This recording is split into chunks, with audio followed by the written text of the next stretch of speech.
Dear students, पिछले lecture में आपको मैं केमिकल काइनेटिक्स क्या होता है ये बता चुका था। रेट ऑफ रिएक्शन बता चुका था।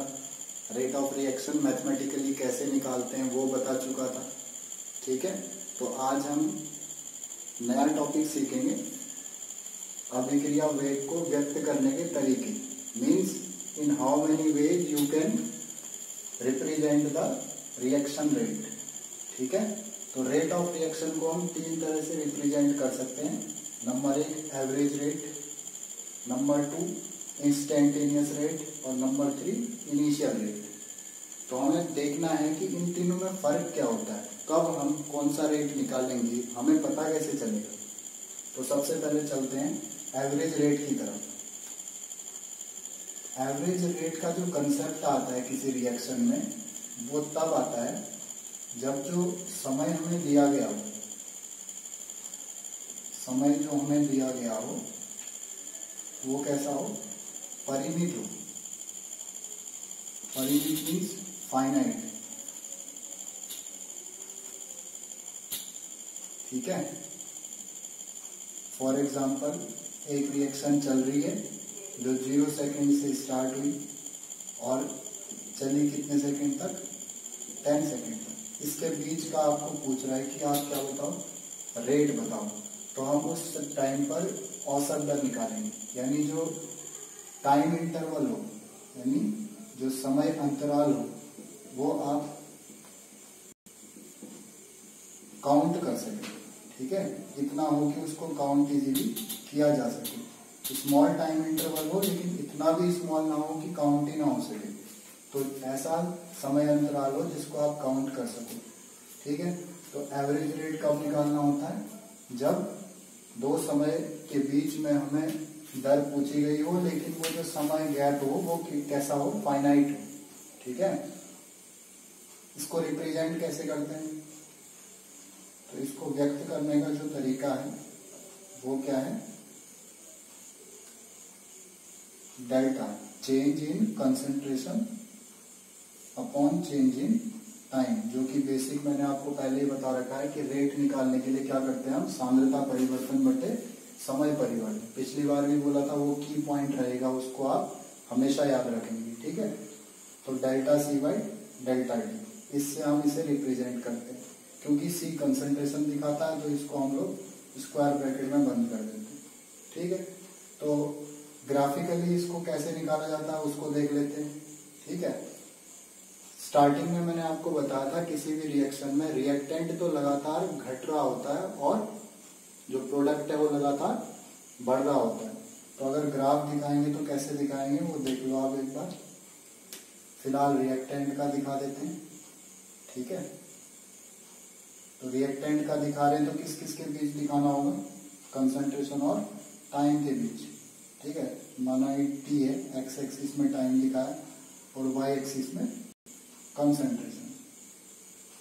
ठीक है, तो रिएक्टेंट की जब बात करेंगे अभिकारक की, तो उसकी सांद्रता पहले t=0 टाइम पे कुछ तो रही होगी, क्योंकि रिएक्शन में उस टाइम क्या होगा, सिर्फ रिएक्टेंट होगा, अभिकारक होगा। उसकी जो सांद्रता है वो समय बढ़ाने के साथ साथ घट रही होगी, कुछ इस तरह सा ग्राफ होगा। ठीक है, तो दो टाइम लेने पड़ेंगे। मैंने पहले बोला जब हम एवरेज रेट निकालते हैं तो हमारे पास एक टाइम इंटरवल होगा जो कि हम काउंट कर सकते हैं। तो दो टाइम इंटरवल पर सांद्रता देख लो आप, माना ये t1 टाइम पर है, ठीक है, और ये t2 टाइम पर। तो दोनों को आगे बढ़ाया तो उनके सामने जहां पर आपको ये ग्राफ कटता हुआ नजर आ रहा है, उसके सामने जो कंसंट्रेशन होगी वो उस टाइम इंटरवल पर, उस टाइम पर कंसंट्रेशन को रिप्रेजेंट करेगा। ये C1 हो गया और ऐसे ही यहाँ पर इसके सामने C2। तो इस तरह से अब हम यहाँ से कंसंट्रेशन चेंज और टाइम चेंज का फॉर्मूला लगा करके औसत दर निकाल सकते हैं। यानी इस ग्राफ से अगर हमें औसत दर निकालना हो तो उसका मान कितना आएगा, औसत दर बराबर चेंज इन कंसंट्रेशन। तो चेंज इन कंसंट्रेशन कहाँ से कहाँ चेंज हो रही है, T1 पर C1 की और T2 पर कितनी हो गई, C2। तो फाइनल माइनस इनिशियल करते हैं, फाइनल माइनस इनिशियल। और टाइम चेंज कहाँ हुआ, फाइनल T2 और इनिशियल T1 ऐसे करके कैलकुलेट कर लेंगे। ठीक है, तो C2 में से जब हम C1 को कैलकुलेट माइनस करेंगे तो चेंज इन कंसंट्रेशन निकल के आ जाएगा और T2 में से T1 माइनस करेंगे तो चेंज इन टाइम। इस तरह से जो रेट यहाँ निकल के आएगा वो कौन सा होगा, औसत दर होगी। ठीक है ना, तो औसत दर तब निकाली जाती है जब जो दर पूछी जाए वो एक ऐसे टाइम इंटरवल के बीच हो जिसको आप काउंट कर सको। ठीक है, स्मॉल इंटरवल हो लेकिन इतना हो कि उसको काउंट किया जा सके।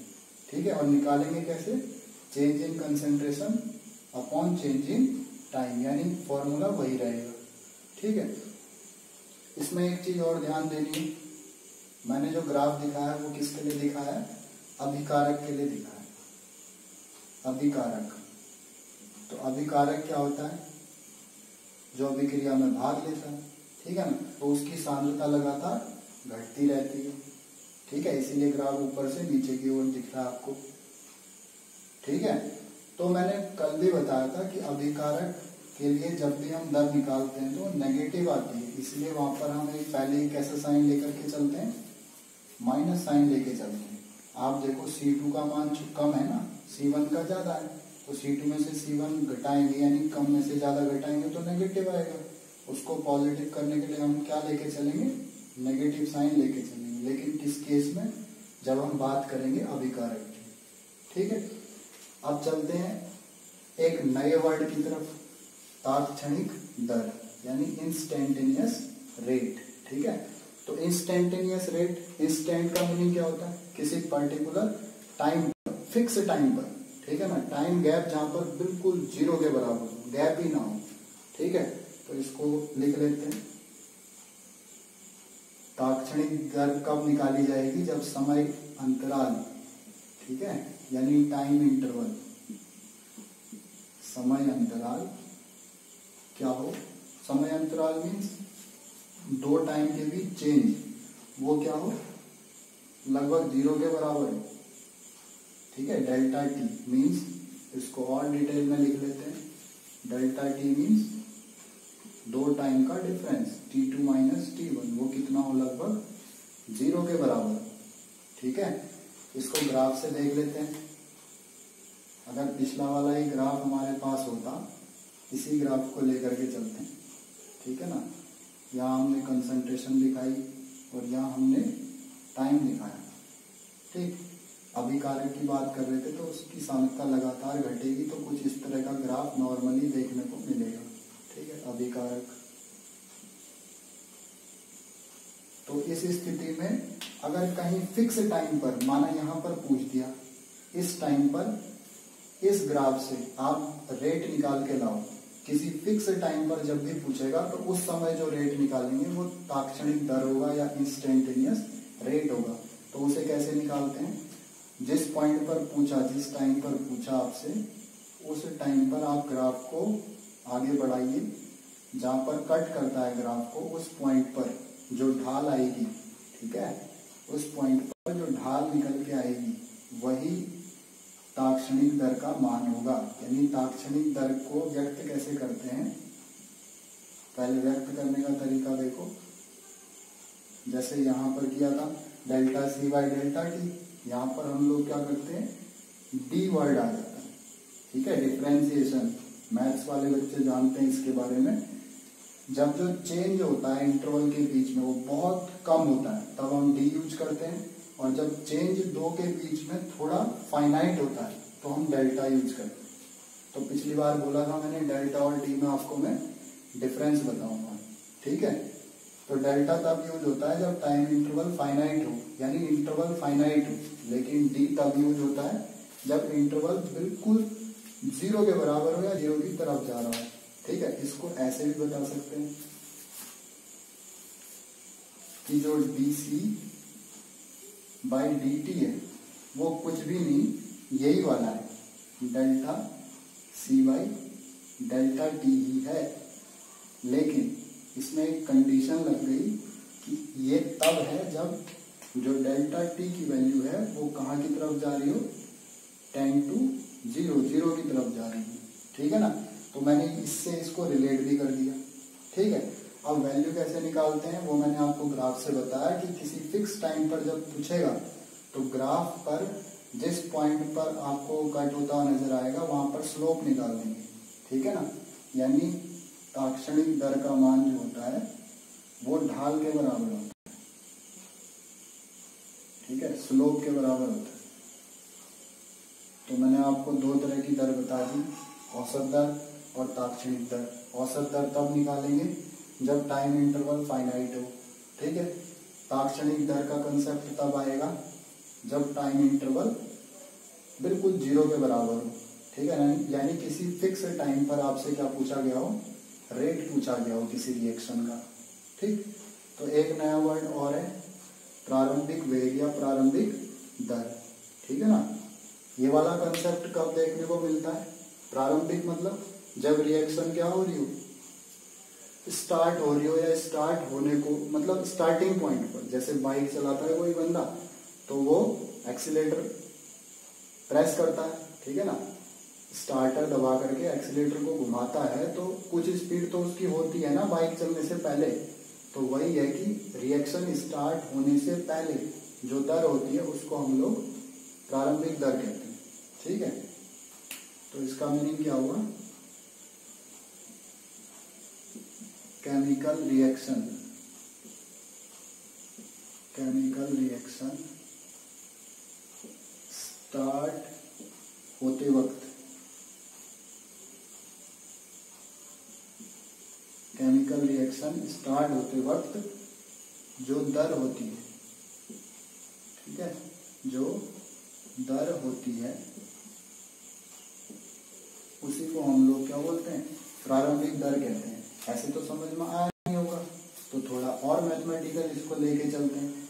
जब रिएक्शन स्टार्ट हो रही है तो इसका मतलब वहां पर टाइम कितना होगा, टाइम की वैल्यू होगी कितनी, 0 होगी, ठीक है ना। इसको और मैथमेटिकली देख लेते हैं कैसे इसको रिप्रेजेंट किया जाता है, कैसे व्यक्त करेंगे कि प्रारंभिक दर निकालनी है, हमको दिखानी है कि ये प्रारंभिक दर को इंडिकेट कर रहा है। तो दिखाने के लिए क्या करते हैं, ठीक है, जैसे हमने इंस्टेंटेनियस रेट निकाला वही तो रेट है, क्योंकि टाइम तो गैप आएगा ही नहीं ना, दूसरा टाइम कोई है ही नहीं, एक ही टाइम है वो भी 0 है। तो बात तो यही है, यही दिखाना पड़ेगा यहाँ dc/dt, सेम इसी तरह से दिखा लेंगे। लेकिन एक कंडीशन इसमें ऐड हो जाएगी, वो कंडीशन क्या होगी कि t का मान क्या होगा, 0 होगा, ठीक है ना। तात्क्षणिक दर यानी instantaneous rate when t is equal to 0, t की वैल्यू फिक्स है, यानी स्टार्टिंग पर जब रिएक्शन क्या है, स्टार्ट हो रही है, ठीक है ना। अभी स्टार्ट हुई नहीं है, स्टार्ट हो रही है, उस टाइम पर जो आपको रेट निकालना होगा वो इनिशियल रेट होगा। ये इंपॉर्टेंट है, कई एग्जाम्स में इससे क्वेश्चन पूछा जाता है। क्वेश्चन किस तरह का आता है मैं बताऊंगा, लेकिन फिलहाल आपको तीनों रेट में डिफरेंस पता होना चाहिए, ठीक है। एक बार मैं फिर रिवीजन करा देता हूँ। औसत दर तब निकालनी है जब टाइम इंटरवल फाइनाइट हो। टाइम इंटरवल मतलब दो टाइम के बीच का जो गैप है, ठीक है ना, वो फिक्स हो, फाइनाइट हो, उसको आप काउंट कर सको, ठीक है।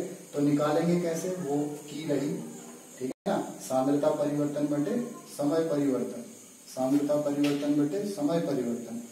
डेल्टा का निशान हम तब यूज करते हैं, डेल्टा का साइन तब यूज करते हैं जब जो गैप होता है वो स्मॉल होता है, फाइनाइट होता है, ठीक है ना।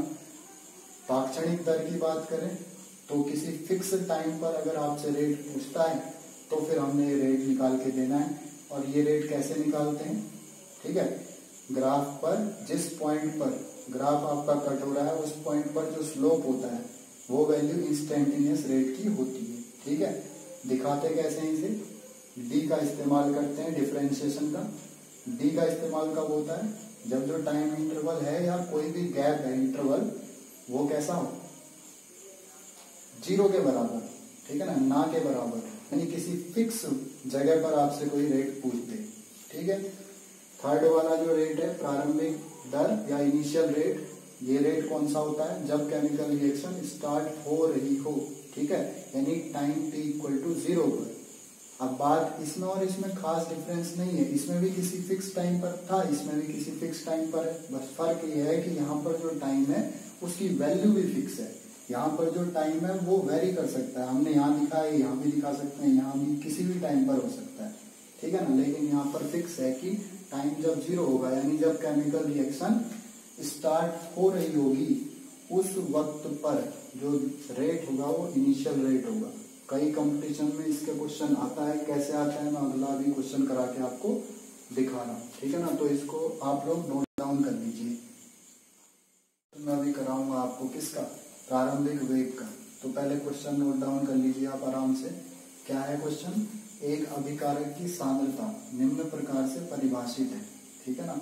इसका मतलब ये है किसी रिएक्टेंट की जो कंसंट्रेशन है उसका रिलेशन दे रखा है टाइम के साथ, ठीक है। आपको प्रारंभिक वेग की गणना करनी है, ठीक।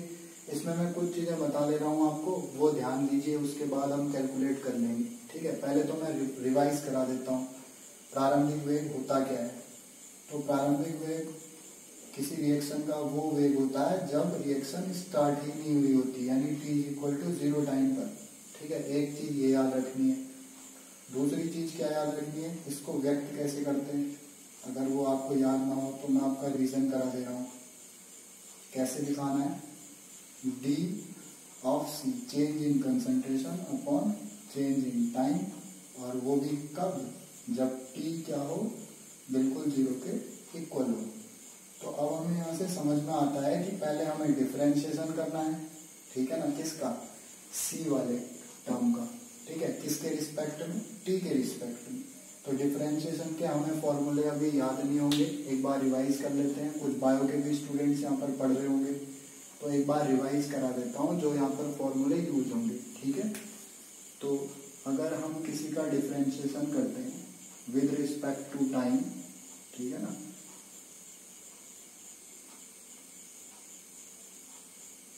जो फंक्शन यहाँ है वही फंक्शन मैंने यहाँ ले रखा है, उसकी पावर कुछ n है, ठीक है। इसे पावर रूल से हम लोग जानते हैं, डिफरेंशिएशन ऑफ t की power n with respect to time, ठीक है।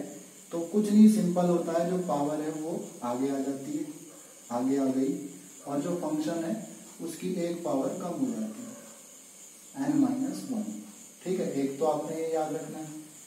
दूसरा क्या याद रखना है, जब हम डिफरेंशिएशन करते हैं किसी कांस्टेंट का, किसी फिक्स वैल्यू का, ठीक है, जैसे नंबर्स होते हैं, तो किसी नंबर का अगर हम डिफरेंशिएशन करते हैं उस समय हमें रिस्पेक्ट वगैरह देखने की कोई जरूरत नहीं है। किसी के भी रिस्पेक्ट में किसी कांस्टेंट का जो डिफरेंशिएशन होता है वो ऑलवेज 0 होता है, ठीक है। तो ये दोनों चीजें याद रखेंगे, इसका यूज करके हम इस क्वेश्चन को प्रोसीड कर लेंगे, ठीक। सबसे पहले आप रिलेशन देखो, कंसंट्रेशन को डिफाइन किया गया है 6 + 4t - 3t², ठीक है। अब आपको पता है dc निकालना है, मीन्स डिफरेंशिएशन करना है, तो डिफरेंशिएशन कीजिए दोनों तरफ, dc/dt करना है आपको, ठीक है। तो d/dt, और c की जगह ये डिफाइन है, इसको पूरा लिख दो, 6 + 4t - 3t², ठीक है। आगे बढ़ाते रहेंगे इसको। अब डिफरेंशिएशन की एक खास बात होती है, अगर बीच में आपके प्लस वगैरह लगे हैं, प्लस माइनस, तो ये d/dt या डिफरेंशिएशन सभी के साथ अलग अलग भी चला जाता है, ठीक है ना। तो यानी हम लिख सकते हैं d/dt ऑफ 6 प्लस कांस्टेंट आगे आ जाता है 4 d/dt of t - 3 d/dt of t², ठीक है। इसको कैलकुलेट कर लेते हैं आगे। यहाँ पर d/dt किसका है, कांस्टेंट का है। मैंने बताया d/dt डिफरेंशिएशन किसी भी के रिस्पेक्ट कांस्टेंट का जब करते हैं तो 0 आता है, तो ये वैल्यू 0 हो गई, प्लस 4 कांस्टेंट है, ये आगे रहेगा, और डिफरेंशिएशन किसी फंक्शन का खुद उसी के रिस्पेक्ट में, यानी जब पावर 1 हो तो इसका आंसर 1 हो जाता है। वैसे भी क्लियर है इस रूल से भी कि इसकी पावर तो आ जाएगी आगे, ये आ गई इसकी पावर आगे 1, और इसकी एक पावर कम हो जाएगी, तो जब किसी की पावर 0 होती है तो उसकी वैल्यू 1 होती है, इसे नोट करने की जरूरत आगे नहीं है। -3 का 3, यहाँ पर भी चेन रूल लगाएंगे यही वाला, पावर आगे आ जाएगी और जो फंक्शन है वो लिखा जाएगा, उसकी एक पावर घट जाएगी, यानी पहले 2 थी तो अब कितनी आ गई 1। ठीक है, तो फाइनली dc बाई dt कितना हो जाएगा, ये 0, इसको नोट करने की जरूरत नहीं है। 4 1 जा 4 माइनस 3 2 जा 6 और t। ठीक है, तो पहला कंसेप्ट तो ये था कि आपको सांद्रता दी गई थी। दूसरा था कि आपको जब प्रारंभिक वेग निकालना है तो डिफरेंशिएशन निकालना है। तीसरी चीज, सबसे इंपॉर्टेंट चीज, इसकी कंडीशन ये वाली यहाँ पर अप्लाई कर देंगे।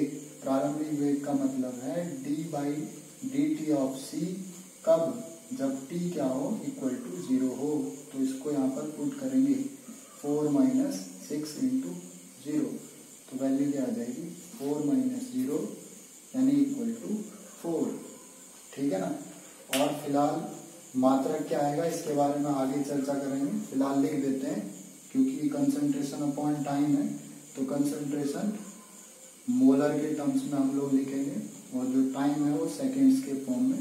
तो फिलहाल लिख लेते हैं मोलर पर सेकेंड, लेकिन कैसे आती है ये मात्रक, इसके बारे में अगली क्लास में जिक्र करेंगे। ठीक है, दैट्स इट फॉर टुडे, फिर नेक्स्ट क्लास में देखेंगे।